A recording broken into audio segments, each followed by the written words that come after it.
اور اس خدائے زندہ پر بھروسہ رکھو جو کبھی نہیں مرے گا، اور اس کی تعریف کے ساتھ تسبیح کرتے رہو، اور وہ اپنے بندوں کے گناہوں سے خبر رکھنے کو کافی ہے۔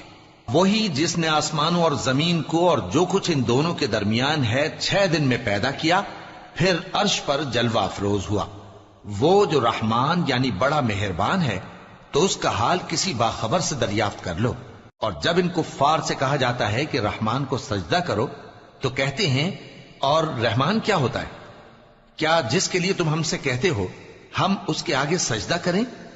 اور وہ اس بات سے اور بدکتے ہیں۔ بڑی برکت والا ہے وہ جس نے آسمان میں برج بنائے اور ان میں آفتاب کا نہایت روشن چراغ اور چمکتا ہوا چاند بھی بنایا، اور وہی تو ہے جس نے رات اور دن کو ایک دوسرے کے پیچھے آنے جانے والا بنایا۔ یہ باتیں اس شخص کے لیے جو غور کرنا چاہے یا شکر گزاری کا ارادہ کرے سوچنے اور سمجھنے کی ہیں۔ اور رحمان کے بندے تو وہ ہیں جو زمین پر آہستگی سے چلتے ہیں، اور جب جاہل لوگ ان سے جاہلانہ گفتگو کرتے ہیں تو سلام کہتے ہیں۔ اور وہ جو اپنے پروردگار کے آگے سجدے کر کے اور عز و ادب سے کھڑے رہ کر راتیں بسر کرتی ہیں، اور وہ جو دعا مانگتے رہتے ہیں کہ اے پروردگار دوزخ کے عذاب کو ہم سے دور رکھیو کہ اس کا عذاب چمٹنے والا ہے۔